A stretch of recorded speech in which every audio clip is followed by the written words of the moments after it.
करके देखो। मैं ना कांग्रेस का गुलाम हूं, बीजेपी का गुलाम हूं।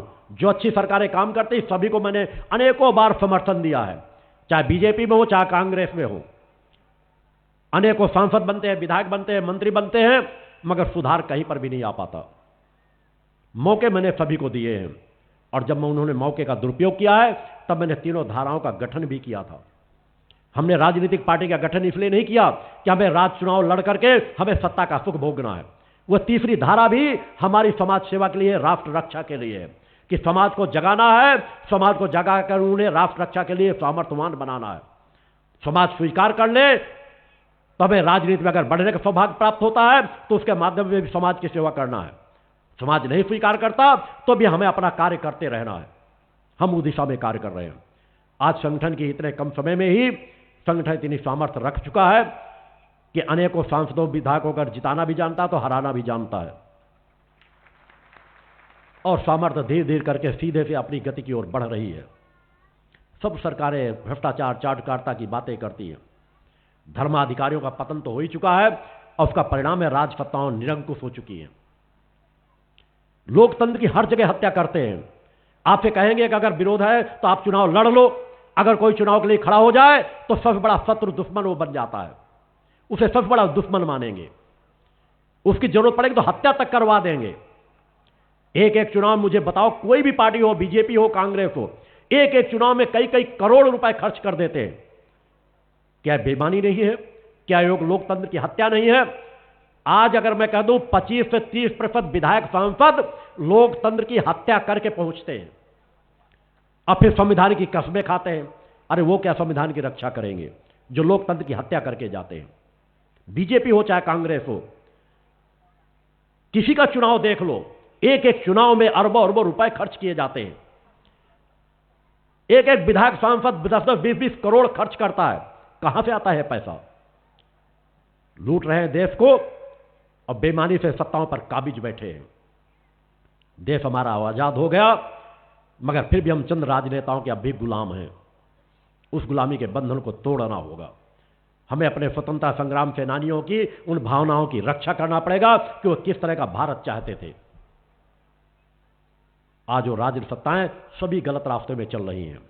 सत्ता काबिज रहे उसके लिए सब कुछ कर देंगे, सही लोगों का सम्मानित नहीं करेंगे, सही लोगों को आगे नहीं बढ़ाएंगे।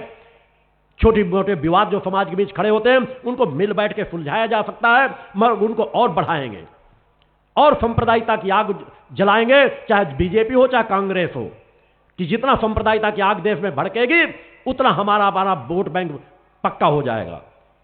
कोई चाहता हमारा मुसलमानों का वोट बैंक पक्का हो जाए, इसलिए पूरा देश चाहे जल जाए, हमें इसकी परवाह नहीं। कोई चाहता हमारा हिंदुओं का वोट बैंक पक्का हो जाए, इसलिए पूरे देश में आग लग जाए तो लग जाने दो। सामर्थ्यवान लोगों को आगे नहीं बढ़ाया जाता। किसी घटना को उठा करके देख लो। अभी जो पद्म पुरस्कार दिए जाते हैं, अभी आज जो अवार्ड वापसी गैंग एकदम से सक्रिय होगा, इसलिए आजादी से लेकर के 90% अवार्ड ऐसे लोगों को दिए जाते हैं जो वास्तव में उन अवार्डों के हकदार नहीं है। उनका इतिहास उठा करके देख लिया जाए।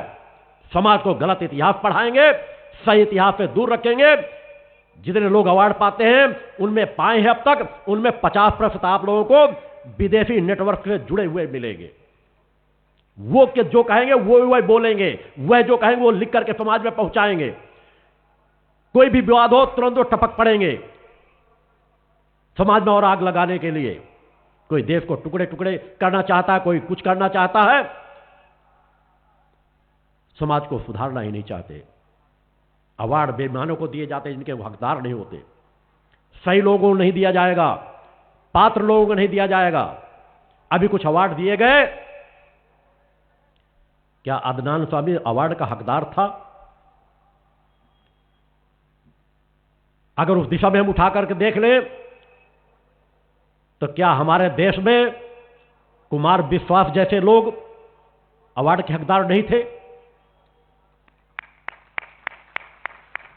जो एक योग्यता रखने वाला व्यक्ति है, हिंदी पर जिसकी अपनी पकड़ है, जो अपनी काव्य शैली से समाज को दिशा दे सकता है, दिशा दे रहा है, इसलिए कि वो दूसरी पार्टी से जुड़ा व्यक्ति है। राज सत्ताओं पे बैठी हुई सरकारों को किसी पार्टी से किसी से जुड़ा हुआ हो, देश का नागरिक हो, तो तलाश में एक नाम केवल बता रहा हूं, इस तरह के अनगिनत नाम हैं। कुमार विश्वास को कौन नहीं जानता?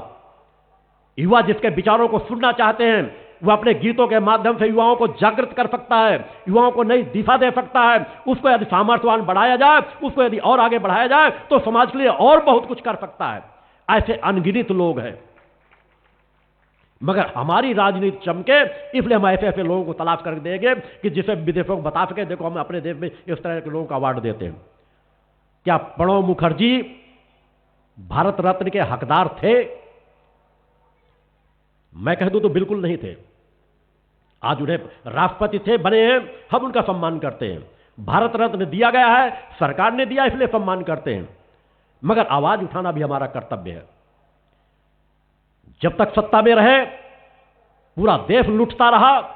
कभी उन्होंने भ्रष्टाचार के विरुद्ध आवाज उठाई, कभी उन्होंने सांप्रदायिकता के विरुद्ध आवाज उठाई। राष्ट्रपति बनने के बाद भी अवार्ड मिल गया, भारत रत्न मिल गया, और जो ही दंगों का भी क्रम प्रारंभ हुआ, तुरंत टिप्पणी करने के लिए उतर आए। समाज को सुधारने के लिए कभी नहीं कार्य करते, एकता के लिए कभी नहीं करते, भाईचारे के लिए कभी नहीं करते। भारत रत्न भारतीय जनता पार्टी ने दिया और आकर कहने लगे जो आंदोलन हो रहा है बहुत अच्छा हो रहा है, मुझे तृप्ति है। एक बार भी नहीं कहा उन आंदोलनकारियों से कि आंदोलन शांतिपूर्ण करो, आगजनी नहीं करना चाहिए, सरकारी संपत्ति को नुकसान नहीं पहुंचाना चाहिए, इस तरह के आंदोलन नहीं करना चाहिए। राष्ट्रपति के विचार किस प्रकार के होने चाहिए, कोसों दूर है इनसे। मैं एक छोटी छोटी बातें बता रहा हूं, इस तरह की अनगिनत बातें जिस पर आप लोगों की निगाहें नहीं जाती। देश को तोड़ने वाली ताकतें सामर्थ्यवान बन रही हैं, और जो देश को जोड़ सकती हैं, देश को एकता के धागे में पिरो सकती हैं, देश में जागृति ला सकती हैं, हिंदू मुस्लिमों को झगड़े को समाप्त कर सकती हैं, भाईचारे से रहने की प्रेरणा दे सकते हैं, ऐसे अनगिनत लोग समाज पर गुम हो जाते हैं।